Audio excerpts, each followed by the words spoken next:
हम कथा सुनाते राम सकल गुण धाम की, हम कथा सुनाते राम सकल गुण धाम की।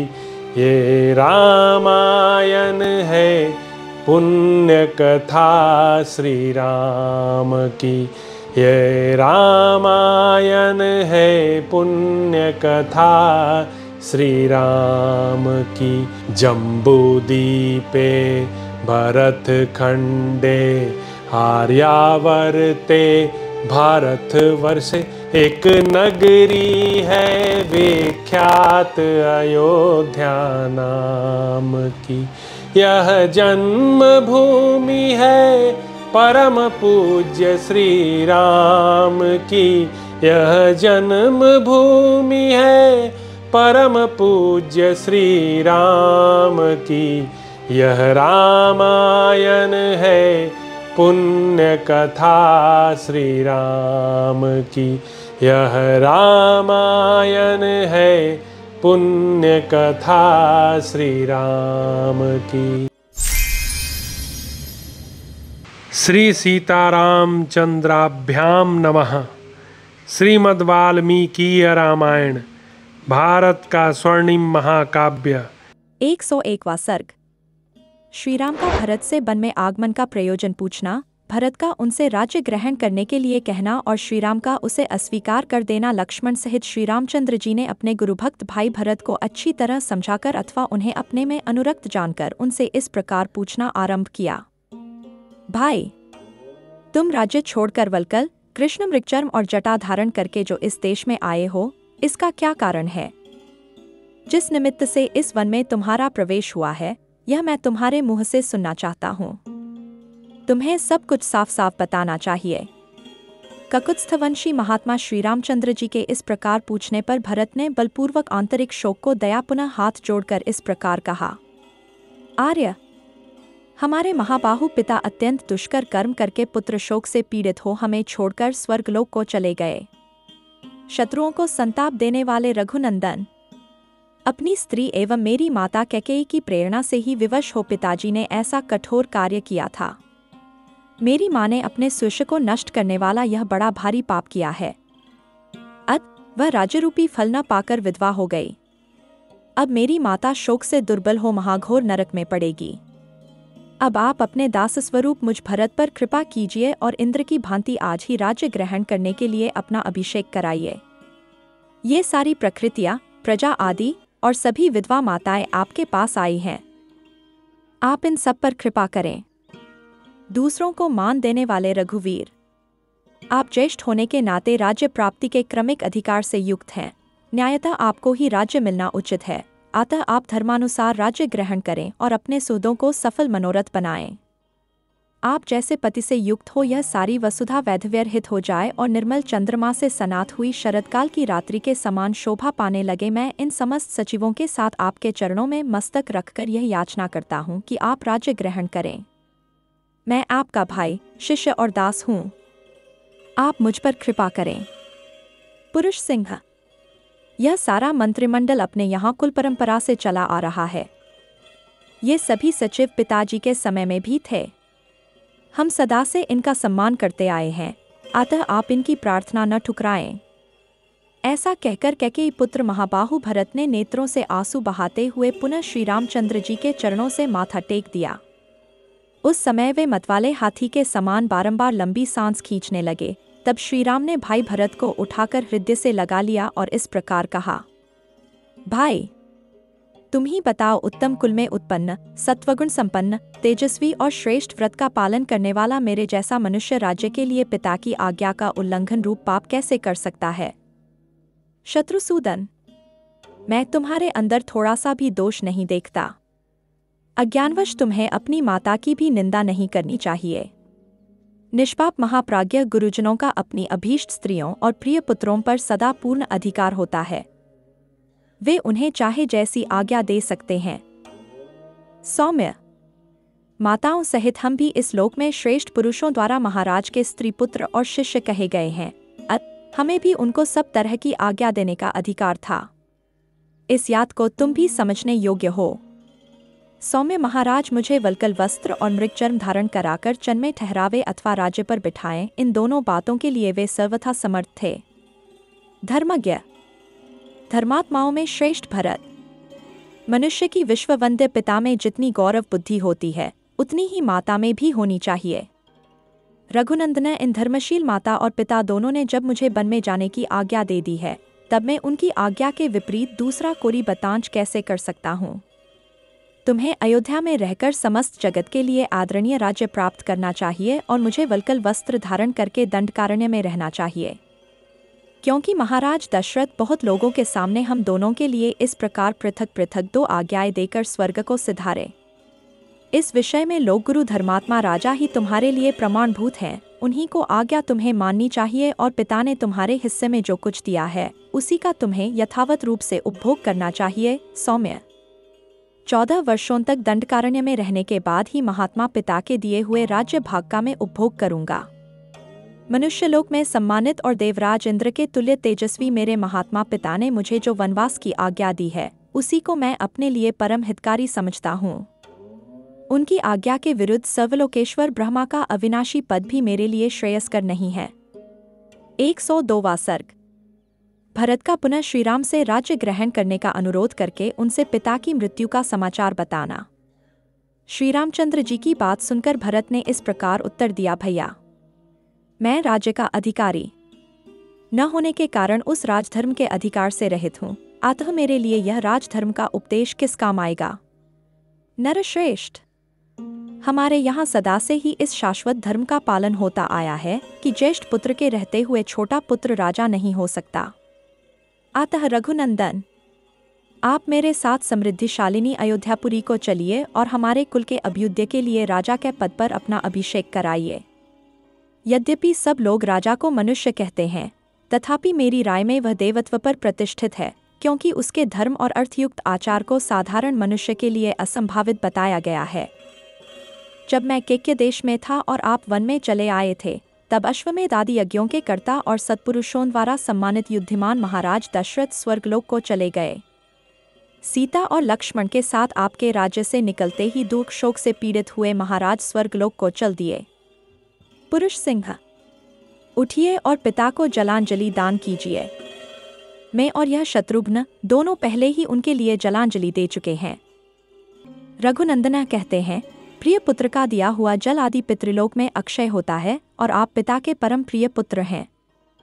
आपके पिता आपसे विलग होते ही शोक के कारण रुग्ण हो गए और आपके ही शोक में मग्न हो, आपको ही देखने की इच्छा रखकर, आप में ही लगी हुई बुद्धि को आपकी ओर से न हटाकर आपका ही स्मरण करते हुए स्वर्ग को चले गए। 103वां सर्ग। श्रीराम आदि का विलाप, पिता के लिए जलांजलि दान, पिंडदान और रोदन। भरत की कही हुई पिता की मृत्यु से संबंध रखने वाली करुणाजनक बात सुनकर श्री रामचंद्र जी दुख के कारण अचेत हो गए। भरत के मुख से निकला हुआ वह वचन वज्र सा लगा, मानो दानव शत्रु इंद्र ने युद्ध स्थल में चत्र का प्रहार सा कर दिया हो। मन को प्रिय न लगने वाले उस वाग्वज्र को सुनकर शत्रुओं को संताप देने वाले श्रीराम दोनों भुजाओं को ऊपर उठाकर जिसकी डालियां खिली हुई हों, वन में कुल्हाड़ी से कटे हुए उस वृक्ष की भांति पृथ्वी पर गिर पड़े। भरत के दर्शन से श्रीराम को हर्ष हुआ था, पिता की मृत्यु के संवाद से दुख, अतः उन्हें खिले और कटे हुए पेड़ की उपमा दी गई है। पृथ्वीपति श्रीराम इस प्रकार पृथ्वी पर गिरकर नदी के तट को दांतों से विदीर्ण करने के परिश्रम से थककर सोए हुए हाथी के समान प्रतीत होते थे। शोक के कारण दुर्बल हुए उन महाधनुर्धर श्रीराम को सब ओर से घेरकर सीता सहित रोते हुए वे तीनों भाई आंसुओं के जल से भिगोने लगे। थोड़ी देर बाद पुनः होश में आने पर नेत्रों से अश्रुवर्षा करते हुए ककुत्स्थकुल भूषण श्रीराम ने अत्यंत दीन वाणी में विलाप आरंभ किया। पृथ्वीपति महाराज दशरथ को स्वर्गगामी हुआ सुनकर धर्मात्मा श्रीराम ने भरत से यह धर्मयुक्त बात कही, भैया, जब पिताजी परलोकवासी हो गए तब अयोध्या में चलकर अब मैं क्या करूंगा। उन राजशिरोमणि पिता से हीन हुई उस अयोध्या का अब कौन पालन करेगा। हाय, जो पिताजी मेरे ही शोक से मृत्यु को प्राप्त हुए, उन्हीं का मैं दाह संस्कार तक न कर सका। मुझ जैसे व्यर्थम जन्म लेने वाले पुत्र से उन महात्मा पिता का कौन सा कार्य सिद्ध हुआ।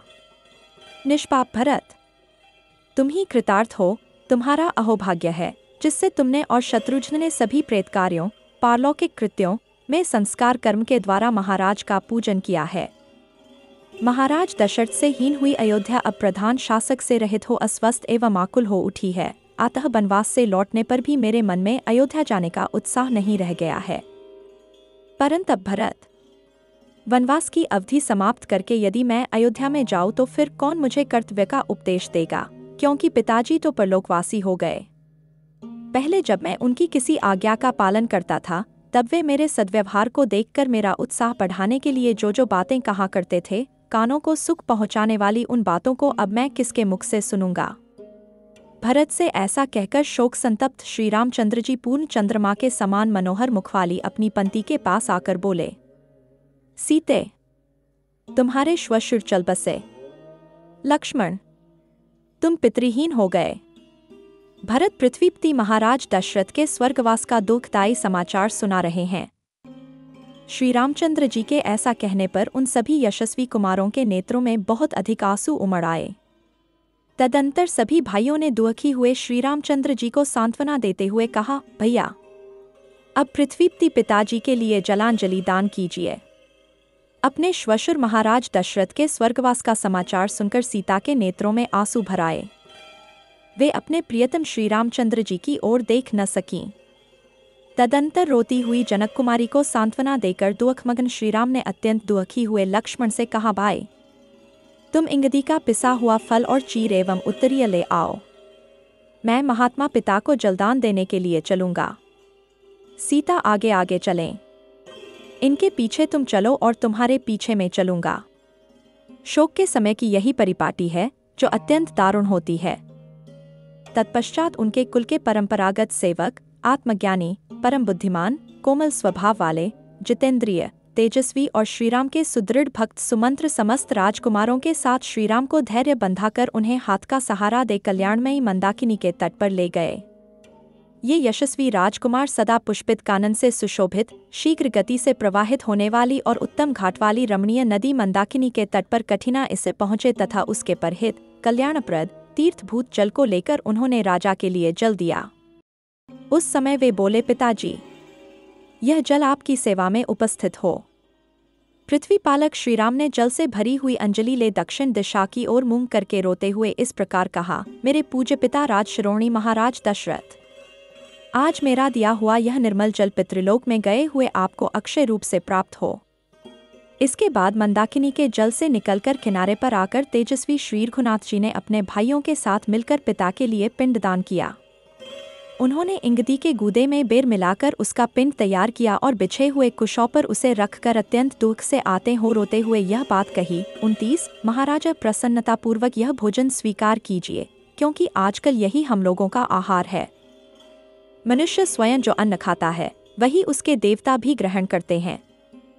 इसके बाद उसी मार्ग से मंदाकिनी तट के ऊपर आकर पृथ्वी पालक पुरुष सिंह श्रीराम सुंदर शिखर वाले चित्रकूट पर्वत पर चढ़े और पर्णकुटी के द्वार पर आकर भरत और लक्ष्मण दोनों भाइयों को दोनों हाथों से पकड़कर रोने लगे। सीता सहित रोते हुए उन चारों भाइयों के रुदन शब्द से उस पर्वत पर गरजते हुए सिंहों के दहाड़ने के समान प्रतिध्वनि होने लगी। पिता को जलांजलि देकर रोते हुए उन महाबली भाइयों के रोदन का तुमुल नाद सुनकर भरत के सैनिक किसी भय की आशंका से डर गए। फिर उसे पहचान कर वे एक दूसरे से बोले, निश्चय ही भरत श्री रामचंद्र जी से मिले हैं। अपने परलोकवासी पिता के लिए शोक करने वाले उन चारों भाइयों के रोने का ही यह महान शब्द है। या कहकर उन सबने अपनी सवारियों को तो यहीं छोड़ दिया और जिस स्थान से यह आवाज आ रही थी उसी ओर मुंह किए एकचित्त होकर ये दौड़ पड़े। उनसे भिन्न जो सुकुमार मनुष्य थे उनमें से कुछ लोग घोड़ों से, कुछ हाथियों से और कुछ सजे जाए रथों से ही आगे बढ़े। कितने ही मनुष्य पैदल ही चल दिए। यद्यपि श्री रामचंद्र जी को प्रदेश में आए अभी थोड़े ही दिन हुए थे, तथापि लोगों को ऐसा जान पड़ता था कि मानो वे दीर्घकाल से प्रदेश में रह रहे हैं। अतः सब लोग उनके दर्शन की इच्छा से सहसा आश्रम की ओर चल दिए। वे लोग चारों भाइयों का मिलन देखने की इच्छा से खुरों एवं पहियों से युक्त नाना प्रकार की सवारियों द्वारा बड़ी उतावली के साथ चले। अनेक प्रकार की सवारियों तथा रथ की पहियों से आक्रांत हुई वह भूमि भयंकर शब्द करने लगी, ठीक उसी तरह जैसे मेघों की घटा घिर आने पर आकाश में गड़गड़ाहट होने लगती है। उस तुमुल नाद से भयभीत हुए हाथी हथिनियों से घिरकर मद की गंध से उस स्थान को सुवासित करते हुए यहाँ से दूसरे वन में भाग गए। वराह, भेड़िए, सिंह, भैंसे, सुमर, मृगविशेष, व्याघ्र, गोकर्ण, मृगविशेष और गदय, नीलगाय, चितकबरे हरिणा सहित संत्रस्त हो उठे। चक्रवाक, हंस, जलकुक्कुट, वक्कारंडव, नरकोकिल और क्रौंच पक्षी होश हवाश खोकर विभिन्न दिशाओं में उड़ गया। उस शब्द से डरे हुए पक्षी आकाश में छा गए और नीचे की भूमि मनुष्यों से भर गई। इस प्रकार उन दोनों की समान रूप से शोभा होने लगी। लोगों ने सहसा पहुंचकर देखा, यशस्वी, पाप रहित पुरुष सिंह श्रीराम वेदी पर बैठे हैं। श्रीराम के पास जाने पर सबके मुख आंसुओं से भीग गए और सब लोग मंथरास हित कैकेयी की निंदा करने लगे। उन सब लोगों के नेत्र आंसुओं से भरे हुए थे और वे सब के सब अत्यंत दुखी हो रहे थे। धर्मज्ञ श्रीराम ने उन्हें देखकर पितामाता की भांति हृदय से लगाया। श्रीराम ने कुछ मनुष्यों को यहाँ छाती से लगाया तथा कुछ लोगों ने पहुंचकर वहाँ उनके चरणों में प्रणाम किया। राजकुमार श्रीराम ने उस समय वहाँ आए हुए सभी मित्रों और बंधु बांधव का यथायोग्य सम्मान किया। उस समय वहाँ रोते हुए उन महात्माओं का वह रोदन शब्द पृथ्वी, आकाश, पर्वतों की गुफा और संपूर्ण दिशाओं को निरंतर प्रतिध्वनित करता हुआ मृदंग की ध्वनि के समान सुनाई पड़ता था। इस प्रकार श्री वाल्मीकि निर्मित आर्ष रामायण आदि काव्य के अयोध्याकांड में 103वां सर्ग पूरा हुआ। हम कथा सुनाते राम सकल गुण धाम की, हम कथा सुनाते राम सकल गुण धाम की। ये रामायण है पुण्य कथा श्री राम की, ये रामायण है पुण्य कथा श्री राम की। जम्बूदीपे भरत खंडे आर्यावर्ते भारत वर्षे, एक नगरी है विख्यात अयोध्या नाम की। यह जन्म भूमि है परम पूज्य श्री राम की, यह जन्म भूमि है परम पूज्य श्री राम की। यह रामायण है पुण्य कथा श्री राम की, यह रामायण है पुण्य कथा श्री राम की।